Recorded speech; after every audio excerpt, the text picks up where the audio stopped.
Hello guys and girls, it is I, Aaron Halo 18 here, and I'm doing a video today, and even though my dad's on the phone, talking to his brother pretty loud, and stuff, and there's kids playing in the front yard, and a lot of noise and commotion going on today, and this is going to be Halo 5 Guardians discussion series, episode 51, part 2. I'm just going to read one article in this video, and that's it. And it's by Grim Brother 1, March 25th, 2016, issue 68. Welcome back, folks, and thanks for joining us for another round of your favorite fodder. Last week, we took an early look at the fiction behind the upcoming Warzone map, Skirmish, at Darkstar, Chatted, Conical Competition, and more. If you missed it, check it out here. This week we're going to take a look at some of the sweet new loot that will be accompanying our next content update for Halo 5 Guardians.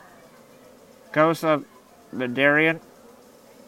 Up today is a Mojoner variant for the up-close and personal crowd. A particularly lovely and lethal gravity hammer, and some highly modified UNSC material. Before we dive in too far, I do want to give personal congratulations to Counter Logic Gaming and its members, Lethal, LET, HUL, all in cap letters, Royal 2, Snakebite, and Frosty, on taking the Halo World Championship last weekend, as well as a cool $1 million, and congrats to fan hero Brett, Nada, Leonard for taking home the series MVP, and to each and every team for bringing their best to make the Halo WC an absolutely outstanding event.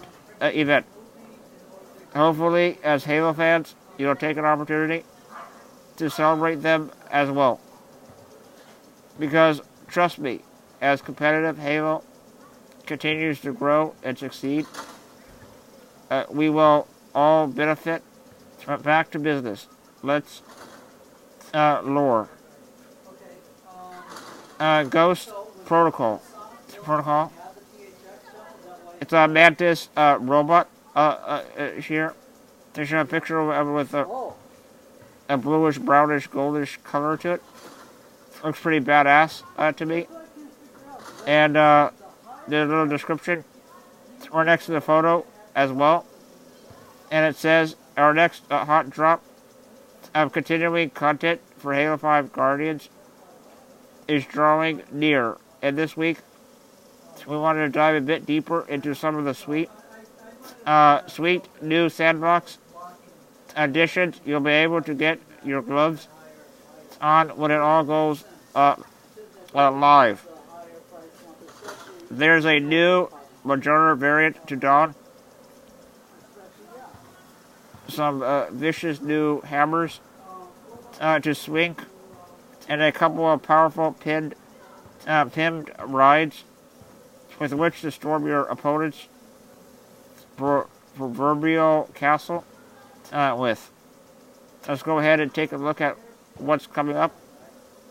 And don't forget to take a gander at Bravo's latest community update for even more info on what to expect from our next Savile. Next one is the Dynast armor, and it says the Dynast is a brawler armor variant that excels in close-range firefights through a combination of resilience and improved situational awareness. Helmet having in many ways effectively replaced older CQB and CQC designs. The Dynast helmet shell is covered by layers of compressed carbon nanotubes and hyper diamond sheets, making it fantastically durable and expensive. And Dynast is spelled DYNAST, all in cap letters. It's a pretty badass looking armor, and it shows it as a red Spartan in the picture and no background in the back, just a white background. And below the picture says, looking for a little payback. One of my favorite additions that the Ghost of Redarian update will bring is the addition of some sweet custom gravity hammers with which to crush your foes with. We thought it might be cool to highlight one of these in particular this week, as its very name will carry a subtitle significance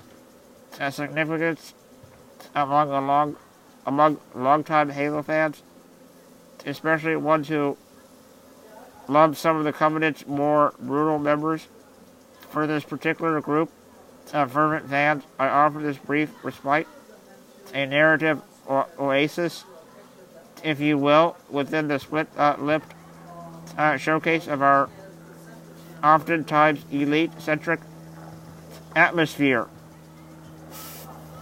And there shows the hammer here. It's called the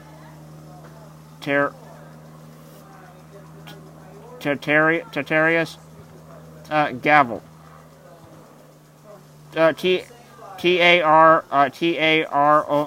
TARUS apostrophe space GAVEL. That is how we spell it. And it's got like a white tape on it, and gold colors and red and black colors as well. It looks pretty badass as well. And there's a description about it as well.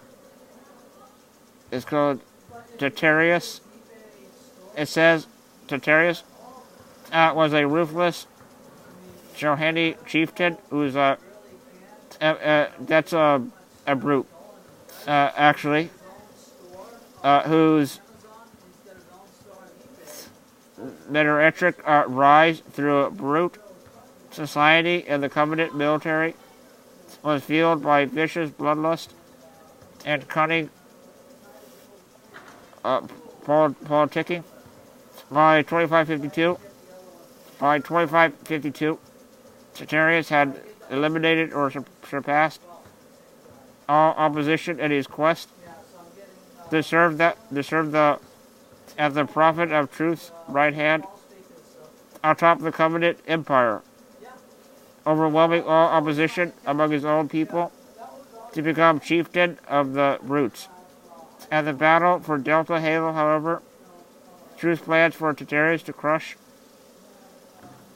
the elite's opposition to his rule would be undone at the 11th hour by the Arbiter Thel Vedem and a small but united contingent of human and Psycheli forces.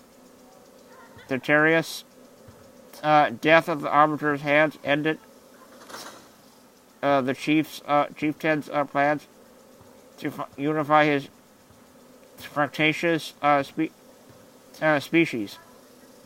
But his legend still inspires ambitious brutes eager to build their own legacies. During his ascent to power within the Covenant, Tatarius used his relationship with prophets to reward loyal lieutenants with advanced weaponry secretly forged within the sacred promissory These vicious and unique instruments of war helped ensure the rise in both position and influence of his own pack, and cemented key loyalties with greater grander machinations began to unfold. Next is, it puts the laser in the mantis, specializing in security technology, development in small arms, Hannibal weapon systems, based out of Kotka, supply of new Catherridge. Now primarily focuses on the manufacturing of modern armor systems. Additionally, HWS has also recently been working with the UNSC on some particularly impressive prototype upgrades to various vehicle systems, two of which will be finding their way into your rec collection soon in Halo 5 Guardians. In addition to providing our normal fictional context, we thought it would be fun to grab one of 343 Industries' incredibly talented vehicle designers, Tim Timmerman. Timmerman is spelled Temmerman,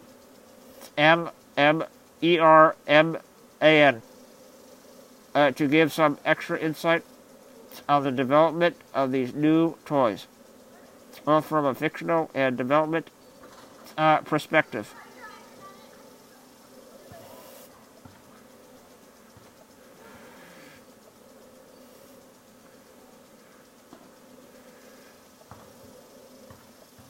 Hannibal Mantis, shows a picture of it as well.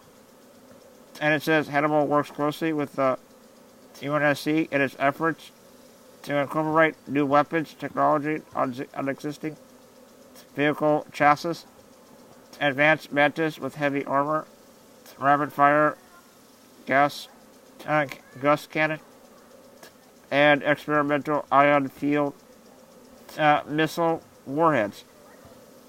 With the Hannibal vehicles, we wanted to create a feeling of this experimental tech that's very contained and brimming with this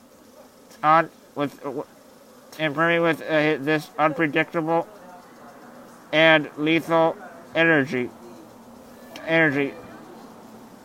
That was the design behind the Hannibal Mantis. It's sort of a what if. Hey, if I don't talk to you tomorrow, good luck on the Hurricane, man.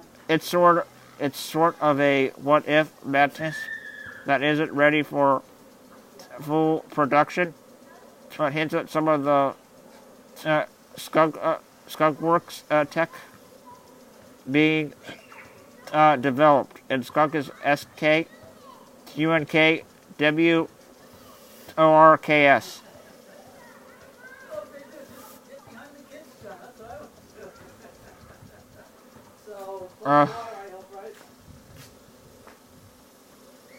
Quote, since players are pretty familiar with the base Mantis, we also wanted to provide a bit more strategy for skilled players. Something that's useful in the hands of a novice, but absolutely deadly when used to its full potential. To that end, the shields have been boosted a bit, and the downtime when your shields are broken is reduced, while the overall armor is not as high as an Oni Mantis, ONI, and Mantis is MANTIS.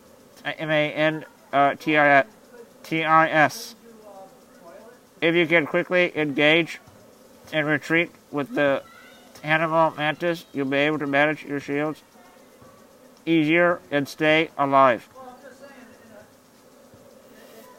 Quote again. The chain gun has been replaced with a slower firing but brutally heavy hitting gust repeater. It'll overheat quickly, But if you manage your heat well and fire precisely, you can deal massive damage to enemy vehicles. The missile launcher is a favorite of mine and plays into the whole unpredictable and lethal aspect of the Hannibal. When each missile hits its releases, several submissions that cause sporadic and widespreading damage. This weapon was designed to damage or take out clustered groups of infantry. Quote again. Lastly, as we played into the Hannibal experimental tech theme, we added an EMP overcharge to the normal Mantis stomp attack. This is very useful for disabling nearby vehicles and expands the tactics that can be employed with this Mantis. Timmerin, Vehicle Designer 343 Industries.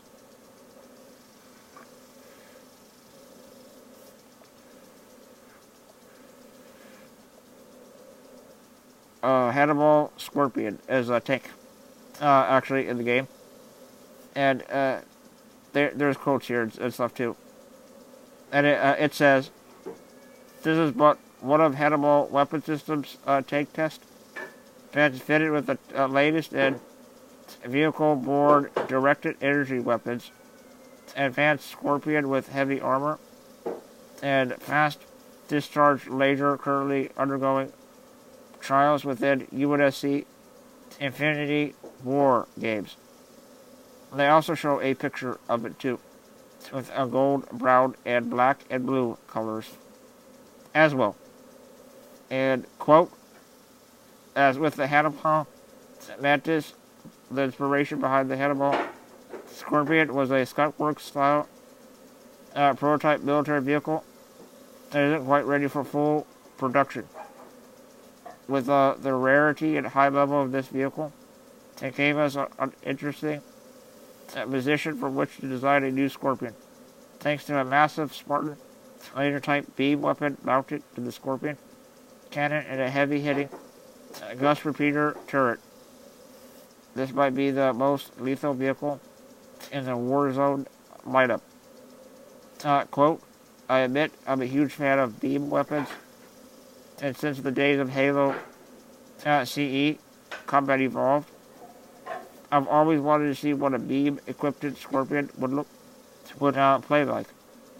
The Hannibal theme with this Scorpion opened the door for this. And from the first prototype we knew the beam cannon was going to be awesome.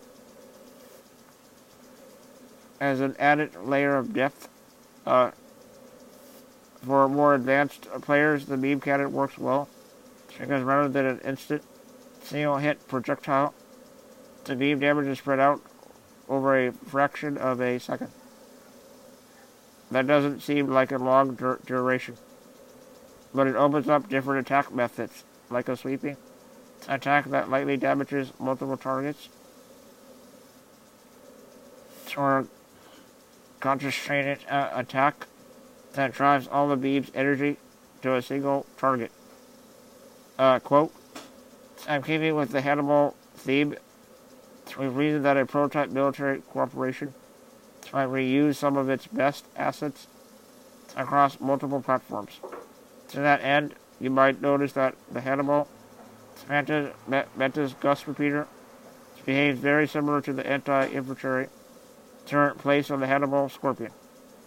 Aside from damage tuning, for balance, we wanted to establish a connection across multiple Hannibal vehicles, where you can start to recognize the tech in which this corporation specializes.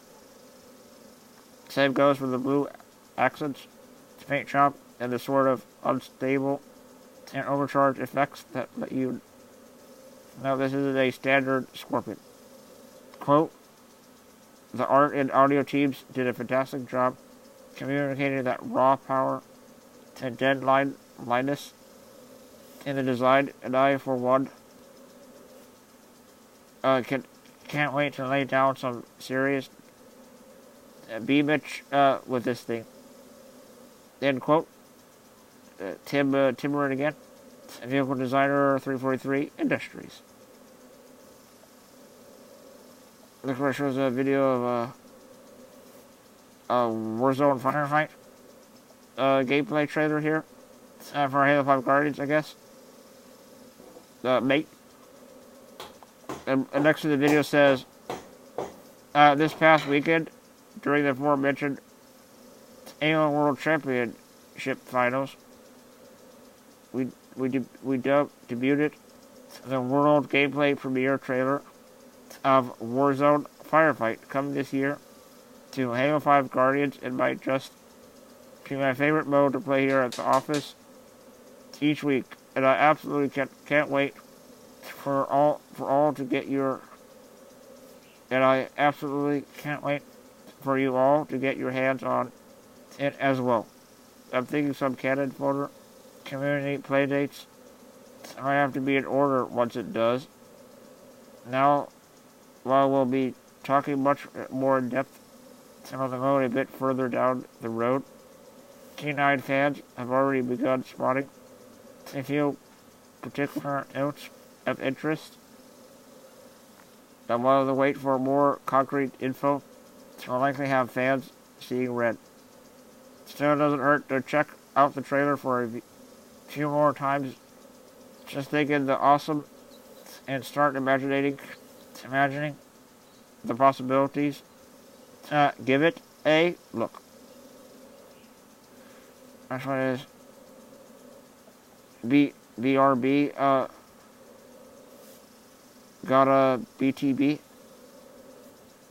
Earlier today, we released 6 new community-created Forge board maps into the Halo 5 Guardians Big Team Battle Experience. For more information on the maps, individually, fans will definitely want to check out Bravo's community update. For our purposes, however, while these obviously aren't normal play spaces, from a universe setting perspective, we thought it would be fun to give them a touch fictional context anyway. So make sure you jump in and play. And they show a picture of the map right next to it as well. And they have a little description about it as well. And it says, as the UNSC struggles to maintain a cohesive presence across colonized space, it's inevitable that organization infrastructure must adjust and adapt. With many departments stretched over thinner, the military has even begun recruiting young design talent eager to make a name for themselves in the War Games simulation program via the UNSC Cartographer Initiative. This had led to an influx of fledgling simulation environments incorporating new architectural ideologies and advanced tactical challenges to help keep the Spartan branch operating at razor edge efficiency. And the map shows rocks and trees and stuff. It's an outdoor map. The next one is Killer Cadillion's color combos. Another little part for Killer Instinct, I guess. And it says, this week, the fine folks on the Killer Instinct team asked me to write up a guest piece to have given an overview for their fans on the nature of the Saheeli and a primer for what the amateur character will bring to the table. In Killer Instinct Season 3, when it hits this coming Tuesday, think of it as a companion piece to what we did in issue 64 of Cannon Fodder a few weeks back. If you haven't checked out the new piece over at ultracombo.com, you might want to, as Halo fans will get to see some pretty incredible variations and some bold and beloved looks. In addition, this Wednesday, I joined KI Community Manager and former 343 Industries Community Coordinator, where Kaya Austin for the Microsoft Studios game W slash. She can play some Killer Instinct, chat personal backgrounds, old stories, armature development, and generally just have a blast. If you didn't catch the stream, it was live, you can check it out right here. Just don't hold my W through L. It's not record against me personally.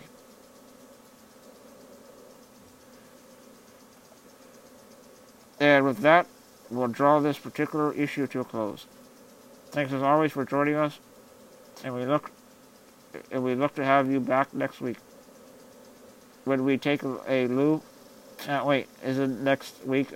Oh my. Well, at my rate, we'll just say see you then, and leave it at that. Until next time, live well, play Halo, and if the Oracle says one more word, I'll rip the eye from its socket. Grim.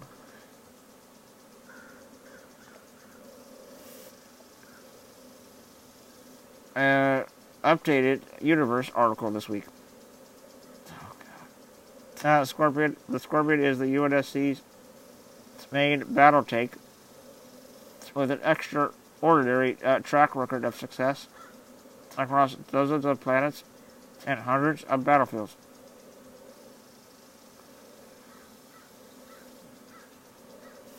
And the manufacturer is Soviet Defensive Solutions. It's an M8 20 main battle tank. Entered service 2557.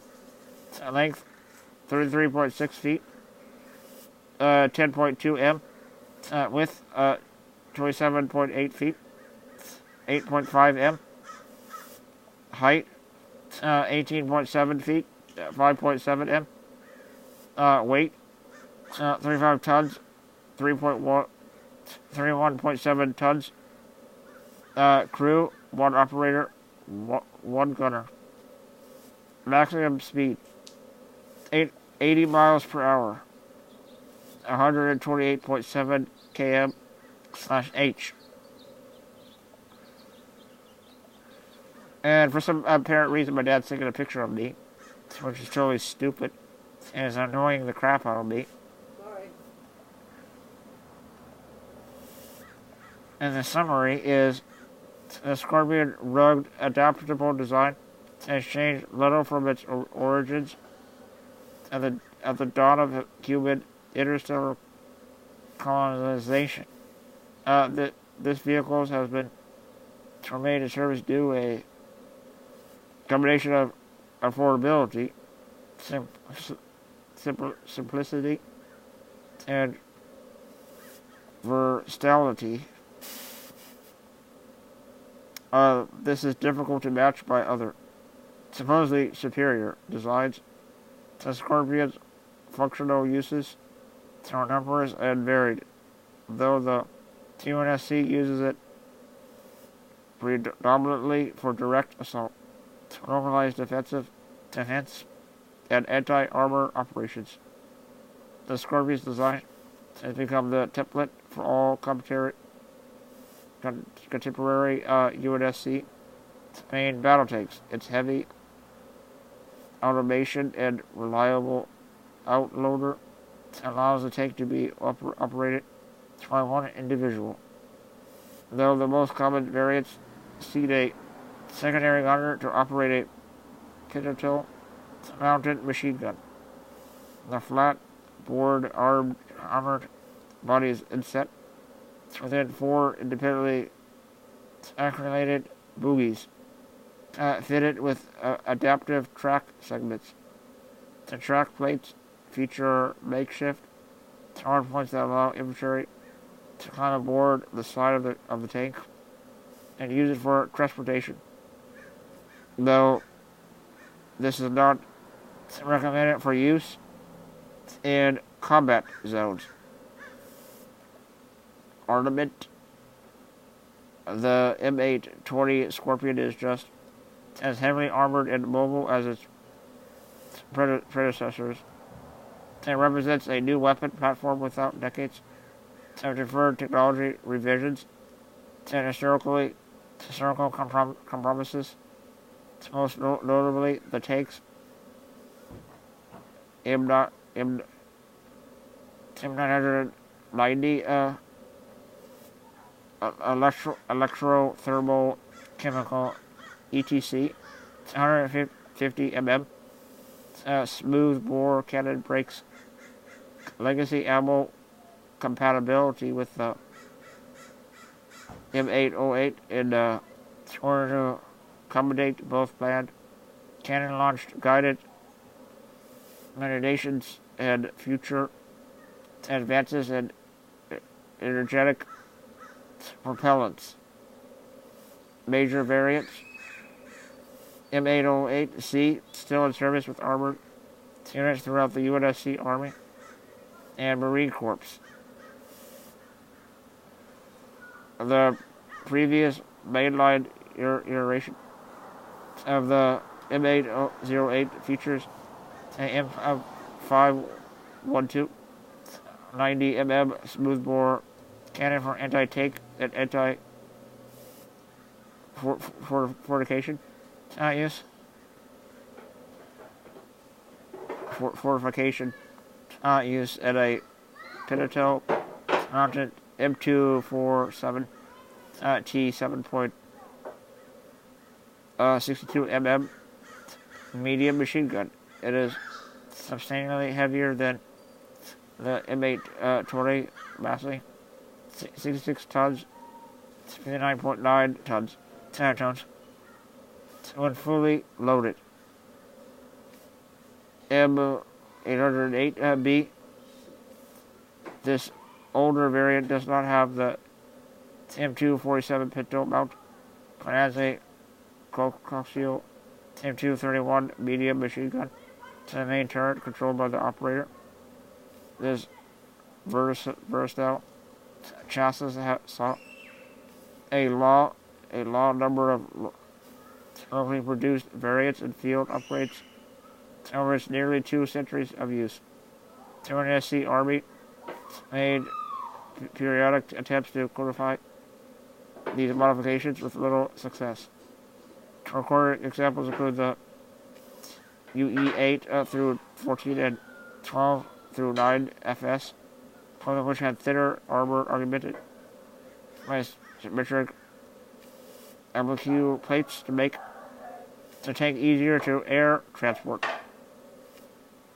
M808B2. The Sun Devil, a variant, replaces a 90 mm cannon with 2 twin-linked 40 mm autocannons. Intensively an anti-aircraft vehicle. The Sun Devil was used in an anti-personnel role throughout the insurrection years.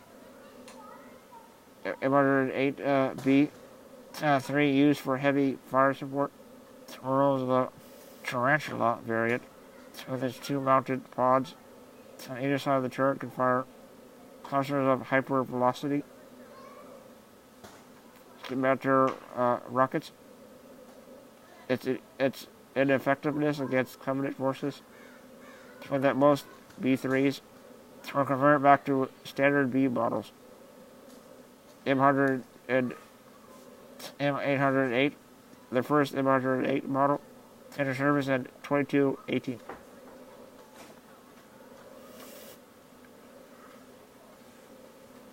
And that is it for now, guys and girls. So please rate, comment, like, favorite, subscribe, thoughts and opinions. And I hope you liked it, and enjoyed it, and for your viewing pleasure. And stay tuned for more, guys and girls. And like Ghost Robo says, it's my favorite quote: drink some hot chocolate, and I'll see you all later. And this is Aaron Halo 18 signing off. Goodbye.